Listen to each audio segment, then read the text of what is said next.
This podcast is brought to you by Contessa Digital.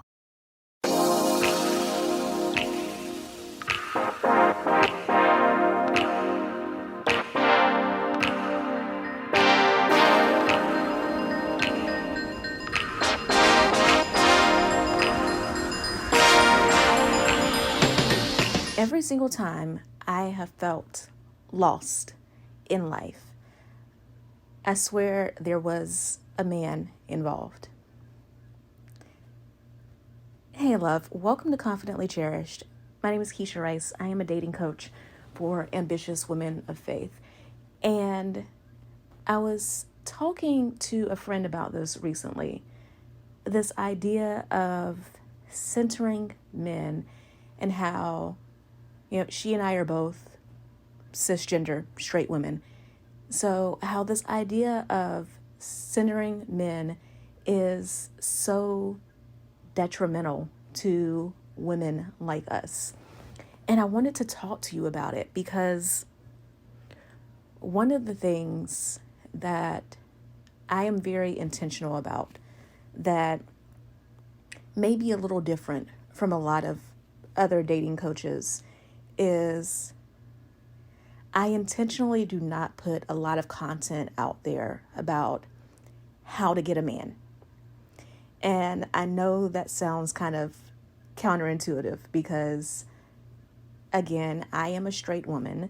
I work with 99% straight women who are looking to find a man. So if they're coming to a dating coach, then you would think they'd want advice on how to find a man. And I do talk about that a lot with my clients once we're working together one-on-one, but I don't like to put a lot of content about that out on social media because I feel like if you're talking about the strategy behind getting a partner, behind having a spouse, how to attract someone, there's a lot of work that needs to be done on yourself before you get to that point of getting the partner. And I don't mean this to say that if you're single, the reason why you're single is because there's something wrong with you. Because anyone with eyes can see that that's not the case. I live in the United States where the divorce rate is around 50%. So that in itself would show that obviously people are getting into marriage, still having problems with relating, with learning how to, whatever stage that relationship went quote unquote wrong, whether it was they chose the wrong partner or whether they got into the relationship and couldn't sustain the relationship because the two people in that relationship hadn't done the work on themselves first. So obviously people get in relationships, get married, they attract other people without having necessarily done all the work on themselves. But, this is one of the reasons why I became a dating coach to begin with, right? I have seen so many unhealthy relationships in my life. My dad is one of 8 kids, and I'm pretty sure as I run through the list of my aunts and uncles that all of them have been married more than once. So there's a lot of divorce in that family, right? And I can say there's a fair number of divorces on my mother's side as well. My parents, when they got together, my parents have been married for almost 40 years, but they, my brother and my sister come from other relationships. So my parents were in significant relationships before I came along, right? And my dad is a minister. So over the years, he and my mom have counseled and given advice to other couples. And, growing up in church, growing up in a family full of ministers, I have seen so many, I hate to say this, but I've seen so many Christian marriages, quote unquote Christian marriages, that were absolute trash, right? And people were just staying in these relationships because they feel like that was the Christian thing to do. That's what they were supposed to do. And I get that, right? I take my marriage vows seriously, so I understand that other people do as well. But that is, again, one of the reasons why I wanted to become a dating coach, not just to help women find a man, but to find the right partners, to be in relationships in which they're happy and fulfilled and loved and cherished, not to find themselves either in a situation in which they wanted to be married and have a partner and they end up not experiencing that, they end up single their entire lives, or B, which I kind of think honestly is worse, to get married, to have the wedding and all that good stuff, but then be in a situation with someone who can't love them the way that they need to be loved, and to feel like they are stuck in that situation. That's not something I would ever want to wish on anyone, right? So because of that, I try to be very intentional about not centering men and making, at the very least, my public dating advice, the advice that I post on social media, because here's the thing. I get that social media is fast. Social media is quick. People don't have long attention spans. This is why I love this podcast so much, because if you are listening to this podcast, I know you rock with me, right?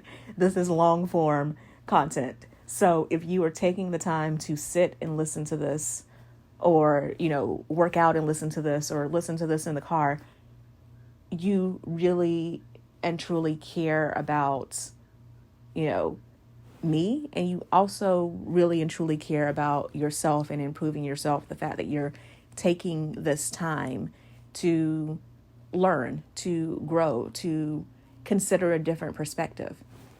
But because social media is quick, it's also not nuanced. So this is why I don't like to make a lot of videos or post about how to get a man, because I know how that plays out. I've studied psychology for years. I started a very deep interest in psychology when I was in high school. So through both formal classes, high school classes and college classes, but also just reading a lot of books, watching every video, listening to every podcast that I could get my hands on. I've learned a lot over the years. And I totally, even right now, I am studying hypnosis because I want to give my clients the option if they want it.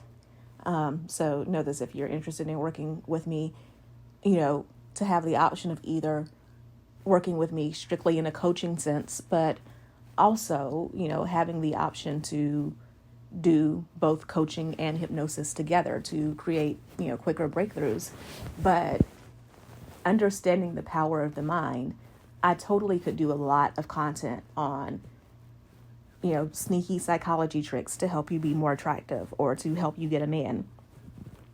The problem with that is without the context of the other stuff, working on yourself, healing yourself, setting boundaries, all of that, what will happen is there are women who only look for that type of content, and they go and they apply these psychology tricks, hacks, whatever you want to call them, to make themselves more attractive or to get more men, and they succeed. But they also succeed in developing trash relationships because their discernment is off, their ability to vet is off. So they go out and attract men, but they attract trash men. Or they succeed in attracting men, but because they haven't worked on themselves and are maybe still struggling with their self-love journeys, a man treats them well and they don't believe it. They think it's fake. So they end up sabotaging the relationship. Or they go out and they attract men and they get dates, but their communication skills aren't there. So they can attract dates, but they can't sustain it. They can't shift dating into relationship. So again, I feel it very, very necessary to not center men in my content. And I wanted to talk to you about 3 reasons why I don't believe in centering men in dating and relationship content. And I hope that, one, I hope you're still listening after this long intro, but I hope that as you listen to these reasons, that this is not just a rant. This is not on some feminism thing. Because although I am for women's rights, I don't consider myself to be a feminist. I might do another episode on that later on as to why I don't consider myself to be a feminist. But I want to give you these 3 reasons because I hope it will change the way you see relationships, regardless of what stage you're in, whether you're dating, whether you're taking a break from dating and relationships right now, whether you are in a relationship with someone, or, there are even a few married women I know that listen to this podcast. And I hope that if you're married, this will, help you rethink how you see some things. And especially if you are a mother, I hope this will give you some perspective when you are talking to your children about love and dating and relationships. So, number 1, I do not center men in my dating and relationship content because society already does, right? The patriarchy is real. And I'm not making that statement as a judgment or really even as a good thing or a bad thing. It is what it is. We live in a society that is patriarchal. We live in a society that already centers men. So when we look at the way our society runs, because men are already centered, if we center men in relationships, the effect gets multiplied. So what I mean by this, men are already conditioned by society to have the power, to be the forceful ones, to just go and get what they want. And for the record, I believe that the patriarchy hurts men too. Because the flip side of all those things that I just said is that society also conditions men that if they go after what they want and they don't immediately succeed, they are failures, they are simps, they are wussies. Society tells men that because they are supposed to have the power, if God forbid they listen to their wives or mothers or the women in their lives, they are simps. Society conditions men to believe that because they are quote unquote powerful, that power means brute force and that it leaves no room for vulnerability. So, there are a lot of ways in which the patriarchy hurts men, but on the side of being a straight woman, because society already primes men to be the ones in power, the ones in control, the ones who get what they want, the ones who must win negotiations. It's not a far leap to think about how this applies to dating and relationships. There's so many videos right now on particularly TikTok, but also on other social media platforms as well, in which women are posting about how men have the audacity, how they get mad when they ask a woman for a phone number and the woman declines, when they ask a woman on a date and the woman declines. And yes, we have to do better in society about teaching men about acceptable behavior and about how, you can't just harass a woman into her giving you her information, or harass a woman into sex, or harass a woman into a relationship with you. We have to talk about friendships and how there are these men who complain about being put in the friend zone, but they don't look at the other side about how there are women who genuinely go into friendships with men thinking that is a friendship, and then feel betrayed later on when they realize that this entire time all the man wanted was to get into her pants, and if he's not getting that, he's not interested in what she thought was a genuine friendship. But with that in mind, can you see how if you are a woman and you are dating, you are trying to find the right partner in a society that already conditions men to believe that if they want something, they should just go get it. And of course, they're going to go get it, point blank, period. You already find yourself in a position where a man is expecting you to yield to him. A man is expecting you to go along with what he wants, with what he feels is best, with his desires. We live in a society where if you are a woman dating, if you are a woman in a relationship, men are often put off a little bit. There might be a little bit of pushback when you clearly define what it is that you want, what it is that you expect, especially if you are in a relationship where there is sex and you are a woman who is clear about what your needs are in bed. There's going to be pushback on that. And it's not fair, but again, it is what it is. So that being the case, it is so important as a woman that you learn how to set boundaries. It is so important that you learn how to enforce those boundaries, how to have those conversations. And it is so important as a woman that you learn what it is that you want and that you're clear on it.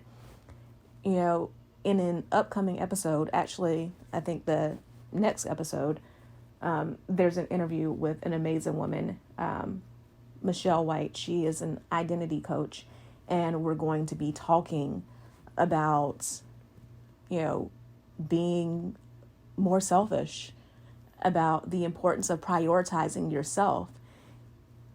It becomes even more important. I want to make sure I phrase this correctly. No matter what your gender is, no matter what your sexual orientation is, it's important that you prioritize yourself.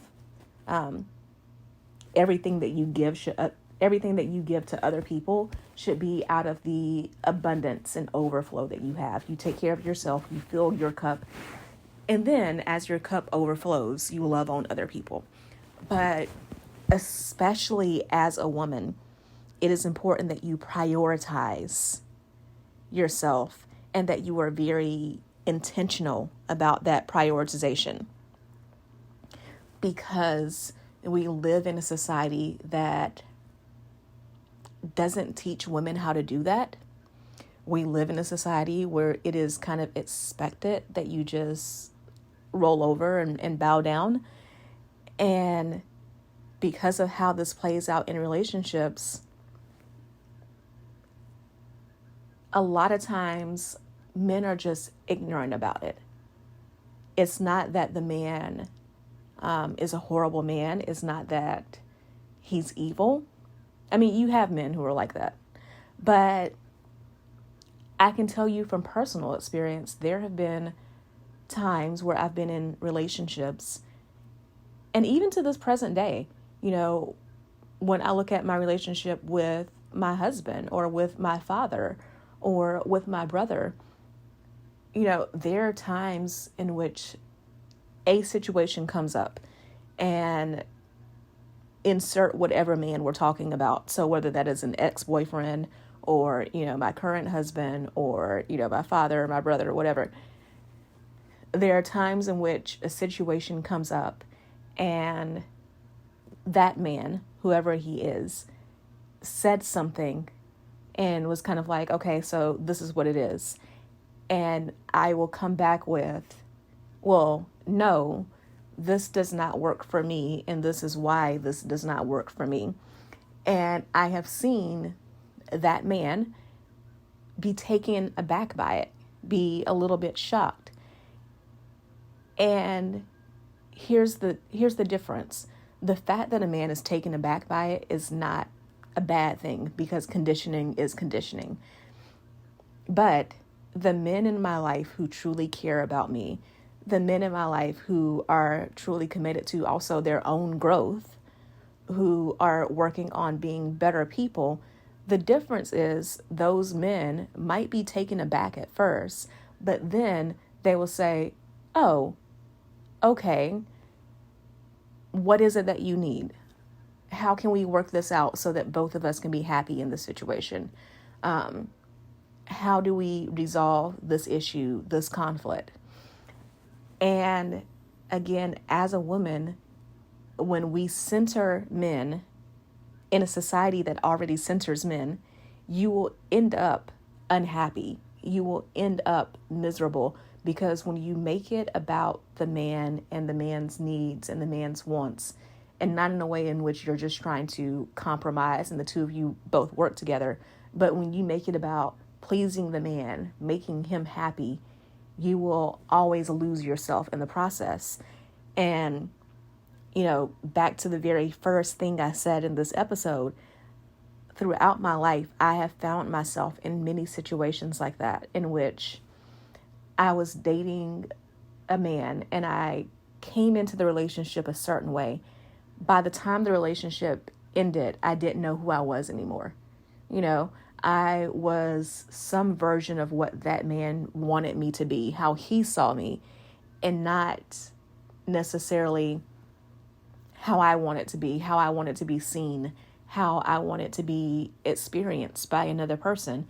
I allowed myself to just kind of fold into the relationship that I was in.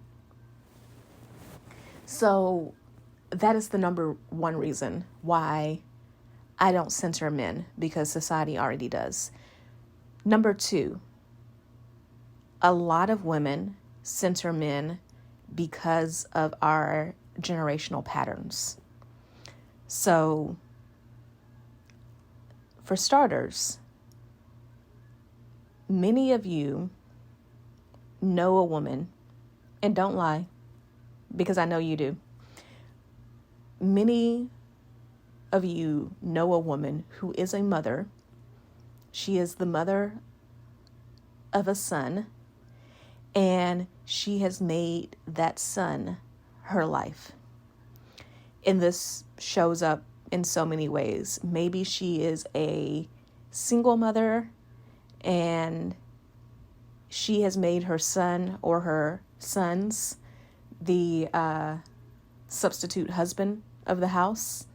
So because she doesn't have a man in a romantic sense, this boy, the son of hers, or if she has more than one boy, these sons of hers have become the man or men that she goes to for emotional support, that she tells her business to, that she expects to be the protector of the household, that she expects him to get a job at a young age, and puts undue pressure, more pressure than there should be, on him to help pay bills.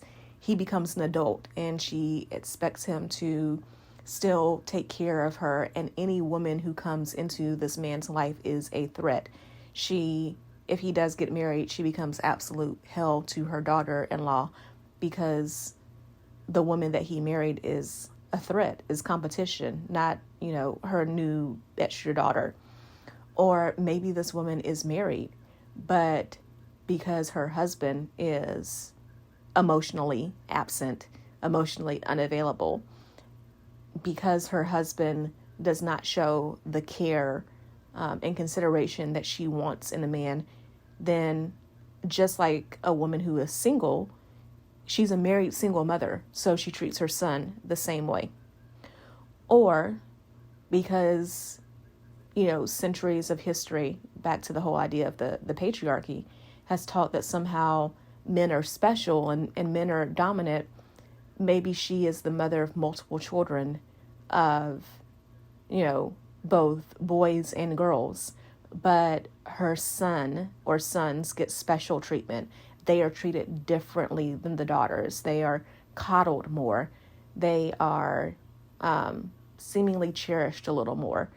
They are given more love and affection than the daughters are, whereas the daughters are kind of told to toughen up, or the daughters are adultified and parentified early on in childhood, made to take care of younger siblings, for example, or made to do more chores around the house, while the son or sons have a more carefree existence or are allowed to actually have a childhood. We see these patterns play out over and over and over again. And because of this, one, a lot of families, because I don't want to just place this on the mother, because if the mother is a single mother, then, it still takes two to make a child. So then you have to place not just some, but a lot of blame on the absent father who wasn't there to help maintain balance in the household. But also, even in a two-parent household, the responsibility is on both parents, not just the mother. But because of these generational patterns,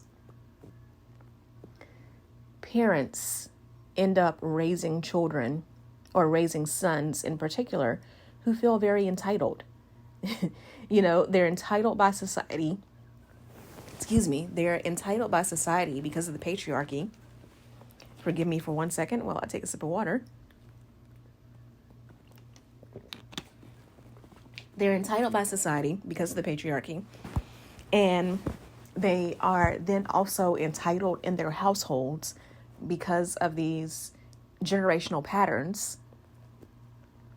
And then they get into relationships, and you see this so often. You will see men talk about, I want a woman who is just like my mother. And when they say they want a woman who's just like their mother, they may not consciously mean this. I truly believe a lot of times this is subconscious, right? This is under the surface. It's because of how they were raised as a child. They don't know any better, and they think that this is quote unquote normal. But they end up in situations where they're frustrated with the women that they date because they expect they grew up in a household in which they were coddled, that's what women do. Women are supposed to coddle them. Women exist to serve them. Women exist to make them the center of the universe. And that doesn't work in a relationship in which you want a partnership, right? Because in partnerships are reciprocal. There's give and take on both sides. So if you have a woman going into the relationship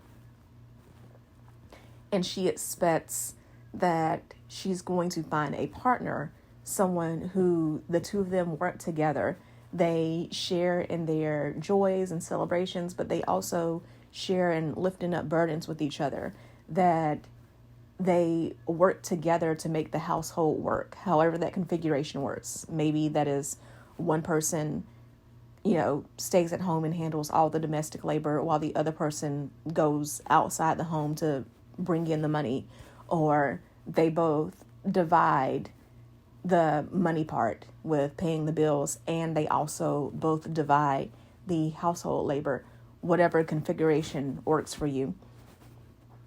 These women are going in expecting partnerships, and these men have grown up in situations where, their parents unintentionally, I believe it's usually unintentionally, set up a situation in which this man is primed to feel like he is entitled to being served.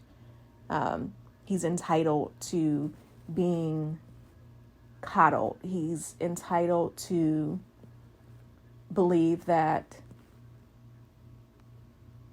a lot of the emotional labor, a lot of the household labor should fall on the woman. And even in situations where the man is the financial provider, there are a lot of men who've been raised to believe that that's all they have to do. If they get a job and they bring home a paycheck, that is their only responsibility, and that all the other things, so the physical labor of cleaning a house and cooking, the physical labor of taking care of a child, the mental labor of keeping track of all the things it takes to run and manage a household, remembering doctor's appointments, knowing who to call when there is a plumbing issue or an electrical issue, or say that 5 times fast, or when there is any other issue in the house that needs to be fixed, knowing who to call to get that done, keeping track of kids' soccer games and baseball games, and knowing all the kids' school information, and knowing the homework, and knowing who the teachers are, and knowing who the child's doctor is. That is a lot of mental labor. And then the emotional labor of managing the feelings of everyone in the household, making sure that both your spouse and your children feel seen and heard and appreciated and loved, and also managing your own emotions at the same time. There are men who believe that all of that I just listed is a woman's job. And also that because their mother never cried about it, all these things, or never cried in front of them, that all these things are easy and aren't a big deal and are diminished. So one of the reasons why I don't like to center men in my content is because as a woman, you need to recognize how these dynamics are set up. And you need to do it without judgment. I'm really not a fan of all this content on social media that is like, I can't stand men. Men have all the audacity. Men are terrible. All that great stuff. Because first of all, that in itself is centering men. But it is not a matter of let's just bash men to death. It is understanding how these dynamics work. And then in understanding how these dynamics work, being like, okay, well, if I know these things are the case, when I get into a relationship with a man, I need to have certain conversations about what my expectations are. I need to be prepared to know what it is that I want so that I can speak up about it. And I need to also be prepared for the fact that there could be some pushback, and that sometimes these discussions take time.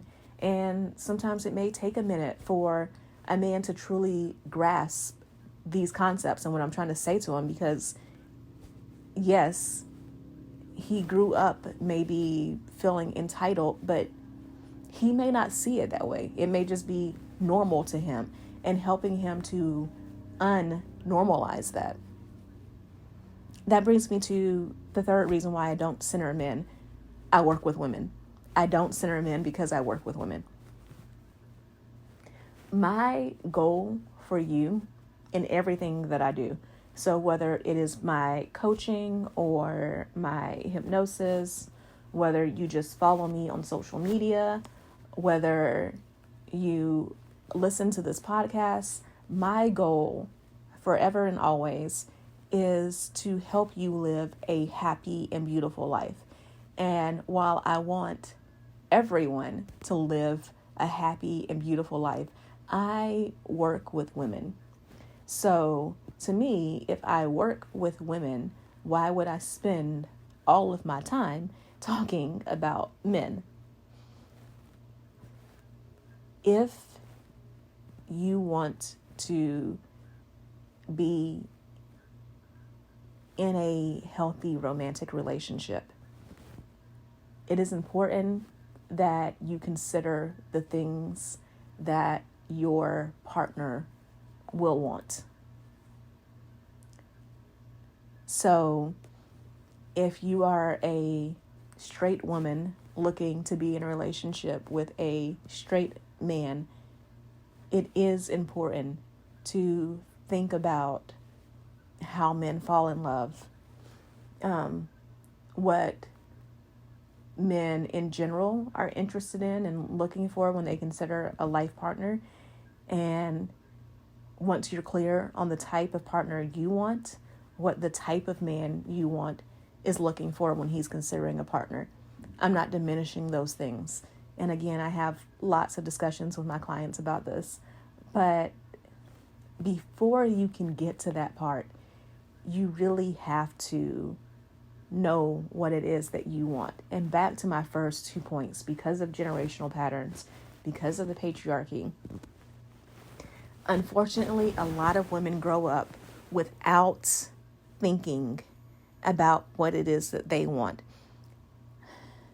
So many women who come to me, when I ask them what their wants and needs are in a relationship, and we start unraveling those wants and needs, it often turns out that the things that they say they desire aren't even really their desires.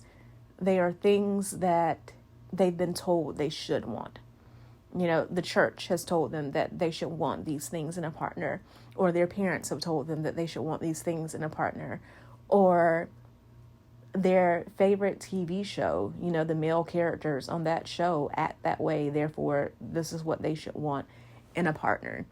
And when we spend all of our time centering men, talking about what men want, the problem with that becomes we don't spend as much time as we should thinking about what it is that we want, what will make us happy. And this is not a selfish thing. Back to what I said about you operate from your overflow. I cannot be a good wife to my husband if I constantly resent my husband because I'm killing myself to make him happy without doing anything that makes me happy. I can try my best to break my back and do every single thing my husband would like and try to just give him the world. And at the end of the day, I would not be helping our marriage. I would be hurting our marriage, because you know what will happen if I do that? I will build up resentment and it will show. And then I will become even more resentful and more upset when I'm doing all of these things to make another person happy. And then that person turns to me and says that he doesn't find me as attractive because I'm miserable all the time. Or he doesn't like me as much because I'm always so bitter and angry. That's what would happen if I did that. So one of the best ways in which I can love my husband is to love myself first, and then be able to go to him with a clear and level head and, one, appreciate the things that he does to show his love to me, express gratitude for that. But then also, when there are areas in which I do need something from him, to be able to clearly communicate those things and not be afraid to communicate those things, right? So it is when we honor ourselves that we also honor the relationships that we're in. It is when we honor ourselves that we are able to more clearly be there. Part of feminine energy is learning how to be present, learning how to actually be in the moment and enjoy the moment. There's no situation in which I can stay present and enjoy the moment if I'm constantly either A, worrying about, what my husband is thinking every single second, or B, again, big mad, because it seems like he's getting all the things that he wants while, I'm killing myself and breaking my back and I'm not getting the same thing. Especially because, back to the whole idea of a lot of times people aren't malicious, they're just ignorant. I've seen this play out so many times that you have people who are people pleasers. They do all these things to make others happy, and then they get mad when they don't get the same energy. Oftentimes, the people in their lives didn't realize that they were mad or resentful. I have seen this play out so many times where someone says, I didn't want to do insert XYZ for this person all the time. And the other person comes back and says, well, you just always did it, so I thought you loved doing that type of thing. We have to learn how to make our needs known. And the way that we learn to make our needs known is to stop centering other people, period. It doesn't matter who the other person is. A man, our parents, our job, our boss. It doesn't matter who the other person is. We have to stop centering other people, learn how to center ourselves, and then allow all the relationships in our lives to orbit around that. So, if you've made it to the end of this episode, thank you so much for listening. And I want to know, what is your biggest takeaway? Are you guilty of not just centering men in general, but maybe of centering other people to the detriment of yourself? Are you guilty of finding yourself in situations where you may be resentful of another person and you've never stopped to consider, is this person taking advantage of me? Like, are they intentionally taking advantage of me? Or have I just allowed situations in which there's an imbalance and it tilts towards the other person because I don't firmly stand up for what it is that I need? So, as always, please continue the conversation with me. I am on Instagram and TikTok and YouTube at Keisha Rice, KESHIARICE. So take a screenshot, post it in your stories if it's Instagram. Otherwise, send me a DM and just let me know what your takeaways were. I love you so much. Thank you for spending these past, 40 minutes with me. And I will talk with you soon. Love you. Hey there. So you made it all the way to the end of the episode, which means I have two things to say. One, thank you so much. I truly appreciate it. And two, you like me. You really like me.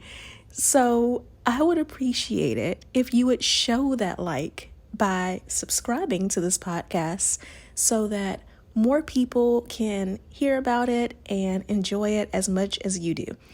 And if you want to know more about any of the links that I mentioned on this episode or any guests that I've had, be sure to go to KeishaRice.com/links. That's KESHIARICE.com/links. I can't wait to talk to you again in the next episode. So see you then.